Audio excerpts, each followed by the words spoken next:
નમસ્કાર નમસ્કાર નમસ્કાર નમસ્કાર વિદ્યાર્થી મિત્રો, કેમ છો? મજામાં? ધોરણ 10 ના વિદ્યાર્થીઓ એટલે હવે બોર્ડની પરીક્ષાના ધુરંધરો, અને બોર્ડની પરીક્ષા ખૂબ નજીક આવી ગઈ છે, ખૂબ નજીક આવી ગઈ છે. અને ત્યારે હવે જે બાબતોનું ધ્યાન રાખવાનું છે એની ખાસ આજે હું અહીંયા વિગતે ચર્ચા કરીશ, શોર્ટમાં સમજાવીશ, અને ઘણું બધું મારે તમને કહેવાનું છે, પણ સમય ઓછો લઈશ, મને ખબર છે. પણ આ વિડીયો તમારા માટે ખૂબ કામનો છે. નાની નાની દરેક બાબતોને મેં અહીંયા ધ્યાનમાં લીધી છે અને એની ચર્ચા હું તમારી સાથે કરવાનો છું. રાઈટ? પરીક્ષા પહેલા કયું ધ્યાન રાખવાનું છે, પરીક્ષાના દિવસે વર્ગખંડમાં કઈ રીતે શું છે, બધી જ બાબતોની ચર્ચા હું તમારી સાથે કરીશ, જેથી કરીને મારી પાસે ભણેલો વિદ્યાર્થી, મારી સાથે જોડાયેલ વિદ્યાર્થી ક્યાંય હેરાન ન થાય. રાઈટ? એટલા માટે આ વિડીયો તમારા સમક્ષ લાવી રહ્યો છું. સૌથી પહેલા તો પરીક્ષા પૂર્વેની તૈયારી, એટલે કે વિદ્યાર્થીઓ અને વાલીઓ માટે ખાસ માર્ગદર્શિકા. કે પહેલું તો કે વ્યવસ્થિત કાર્યસ્થળ. તમારા અભ્યાસના ટેબલ પરથી બિનજરૂરી વસ્તુઓ દૂર કરી દરેક વિષયના પુસ્તકો અને મટીરિયલ એવી રીતે ગોઠવો કે જેથી જરૂર પડે ત્યારે શોધવામાં સમય ન બગડે. એટલે અત્યારે જે તમારું વાંચવાનું સ્થળ છે એમાં વિષય વાઇઝ મટીરિયલનો થપ્પો અલગ કરી નાખો. રિસિપ્ટની નકલ, હોલ ટિકિટ જે તમારી પાસે આવી છે એમાંથી 2 થી 3 ઝેરોક્સ કરાવી લો. બરાબર? એક નકલ ઘરે સુરક્ષિત રાખો અને બીજી નકલ પોતાની પાસે સાચવીને રાખો. એક ઓરિજિનલ તો તમારે ઓરિજિનલ જ લઈ જવાની હોય છે, પણ એની ઝેરોક્સ છે એ કરી રાખો, કોપી, ફોટોકોપી કરી રાખો. બીજું એવું લાગે તો તમે જે પરીક્ષાનું સેન્ટર છે એની નજીકમાં કદાચ કોઈ તમારા સગા સંબંધી રહેતા હોય તો એને પણ એક હોલ ટિકિટની કોપી એના ઘરે આપી આવવી. બરાબર? કદાચ ઇમરજન્સીમાં જરૂર પડે. લેમિનેશન ટાળો. ખાસ હોલ ટિકિટનું લેમિનેશન ન કરવાનું હોય, કારણ કે એમાં સાઇન કરવાની હોય. જ્યારે તમે પરીક્ષા આપો ને, પેપર આપો તો તમારા ખંડ નિરીક્ષકની સાઇન એમાં કરવાની હોય, સપ્લિમેન્ટરીના નંબર ને બધું લખવાનું હોય, એટલે ખાસ લેમિનેશન કરવાનું નથી. કેન્દ્રની ચકાસણી, તમારો નંબર જે શાળામાં આવ્યો હોય તે પરીક્ષા કેન્દ્રની આગલા દિવસે જ મુલાકાત લઈ લો, જેથી પરીક્ષાના દિવસે ભીડ કે રસ્તાની મૂંઝવણ ન થાય. તમને આમ ખબર પડી જાય, ખ્યાલ આવી જાય કે કેટલું વહેલું નીકળવાનું છે. બીજું, પરીક્ષાના દિવસે શહેરોમાં ટ્રાફિક હોય છે, એટલે ઘરેથી થોડા વહેલા નીકળવાનો આગ્રહ રાખજો. બરાબર? જેથી કરીને આપણે મોડું ન થાય. બરાબર? કેન્દ્રની ચકાસણી, આગળના દિવસે જ તમે કેન્દ્ર ચકાસી આવજો. બરાબર? લગભગ જનરલી દરેક સંસ્થાઓ છે એ પ્રવેશ આપતા હોય છે, અને જોઈ લો ત્યાં તમારી કઈ રીતે વ્યવસ્થા છે. પણ કેન્દ્ર સુધી પહોંચવાનો રસ્તો કેટલા મિનિટનો થાય છે અંદાજો કાઢી લેવો. પૌષ્ટિક આહાર, વાંચન દરમિયાન સ્ફૂર્તિ જળવાઈ રહે તે માટે બાળકને પૂરતા પ્રમાણમાં ફ્રૂટ્સ, દાળિયા કે પછી સિંગ જેવો હળવો અને પૌષ્ટિક નાસ્તો આપવો. વાલીઓએ ખાસ આ ધ્યાન રાખવા જેવી બાબત. વધારાના ચશ્મા, માનો કે તમને એક નંબર છે, માનો કે નંબર છે, જો હું એવું નથી કહેતો કે વધારે ખર્ચો કરો, પણ હું એવું માનું છું કે પરીક્ષા દરમિયાન જો નંબર છે તો તમારી એક જોડી એક્સ્ટ્રા તૈયાર રાખવા. પરીક્ષામાં જો તમારે ચશ્મા વગર ચાલે એમ જ નથી, લખી જ નથી શકાતું, તો એક જોડી ચશ્મા તૈયાર રાખવા. ઇફ ઇન કેસ તૂટી જાય તો તરત જ બીજા ચશ્માનો ઉપયોગ કરી શકાય. બહુ નાની એવી વાત છે, પણ ધ્યાનમાં લીધા જેવી વાત છે. બરાબર? ત્યારબાદ પરીક્ષાના દિવસે ધ્યાનમાં રાખવાની મહત્વની બાબત કે પરીક્ષાના દિવસે ખોરાક હળવો અને પ્રવાહી રાખો. ભારે આહાર લેવાનું ટાળવું, તેમજ પૂરતી ઊંઘ લેવી જેથી મન તાજગી અનુભવે. બહુ ઉજાગરા ન કરવા. આશીર્વાદ અને સકારાત્મકતા બહુ જરૂરી છે ભાઈ. મનની શાંતિ અને આત્મવિશ્વાસ માટે ઘરેથી નીકળતી વખતે માતા પિતા અને ઈષ્ટદેવના આશીર્વાદ લઈને જ પ્રસ્થાન કરવું. બરાબર? ખાસ માતા પિતાના આશીર્વાદ લઈ પગે લાગી અને ઘરેથી નીકળવું.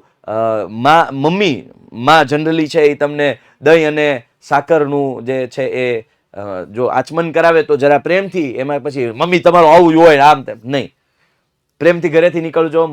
માતા પિતાના આશીર્વાદ લઈ ઈષ્ટદેવના ચરણોમાં પ્રાર્થના કરી પછી નીકળજો.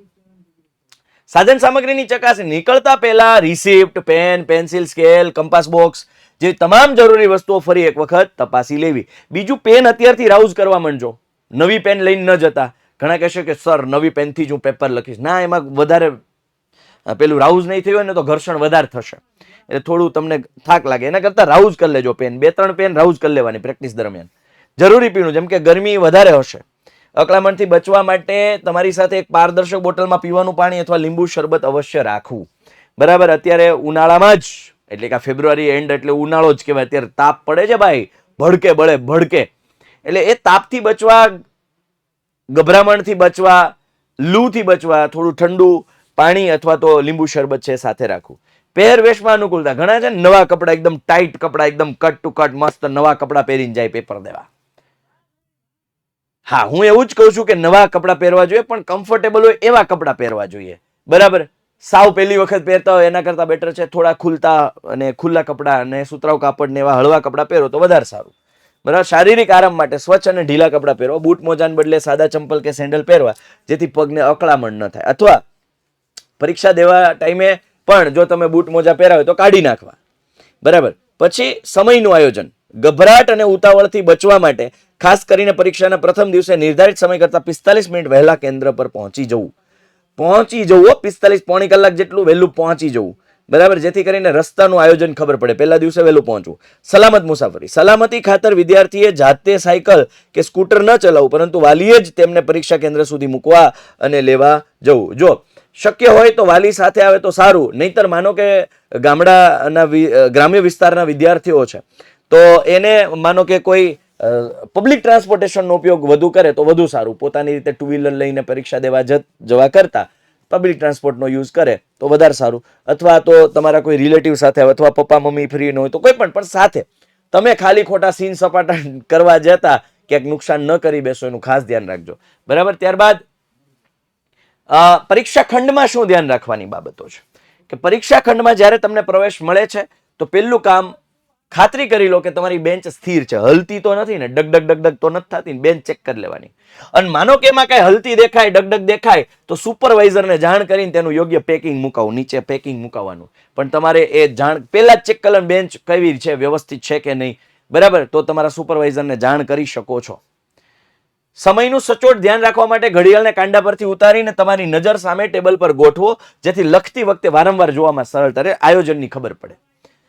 પેપરની શરૂઆત, પ્રશ્નપત્ર હાથમાં આવતા જ ગભરાવાને બદલે શાંતિથી વાંચવું અને જે પ્રશ્નો સૌથી શ્રેષ્ઠ રીતે આવડતા હોય તેને પ્રથમ લખવાનું પસંદ કરવું.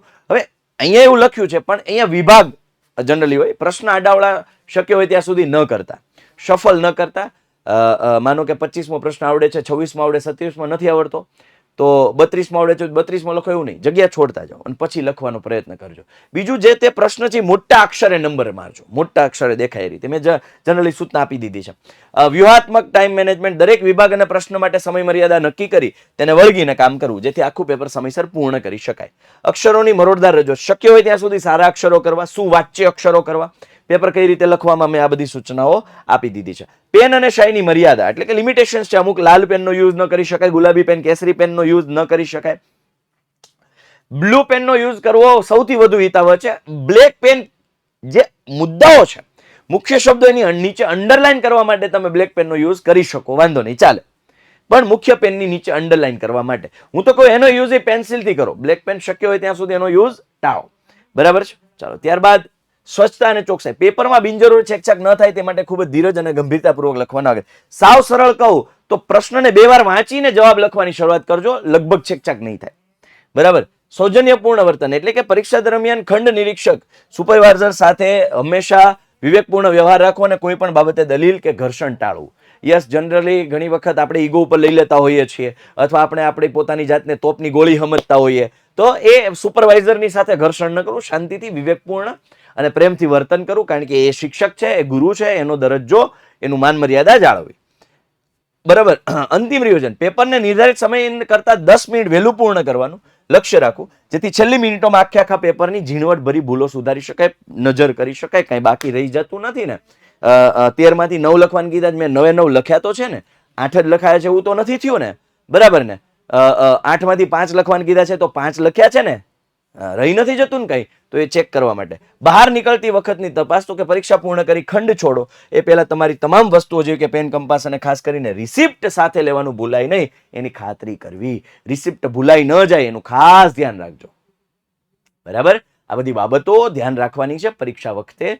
ખાસ બહુ લોડ નહીં લેતા, બહુ ટેન્શન નથી લેવાનું, બહુ ચિંતા નથી કરવાની. તમે ખૂબ બધી મહેનત કરી છે, તમે મહેનત એવી કરી છે કે જેનાથી તમે તમારું લક્ષ્ય હાસિલ કરી શકો એમ છો. એટલે મહેનત ઉપર ભરોસો રાખજો, તમારા માતા પિતાના આશીર્વાદ ઉપર ભરોસો રાખજો, તમારા શિક્ષકો, તમારી શાળાના શિક્ષકો, તમારા કોચિંગના શિક્ષકો, વિદ્યાકુલના શિક્ષકો ઉપર ભરોસો રાખજો. ચોક્કસથી ધાર્યું પરિણામ હાસિલ કરી શકીશું. ચિંતા કરવાની કોઈ જરૂર નથી, બહુ બર્ડન નથી લેવાનું, બહુ પેનિક નથી થવાનું. કદાચ કંઈ પણ ભૂલ થાય વર્ગખંડની અંદર પણ તો પેનિક નહીં થવાનું, તરત સુપરવાઇઝરને બોલાવીને કહેવાનું કે મારાથી આ ભૂલ થઈ છે, એનું સોલ્યુશન થશે.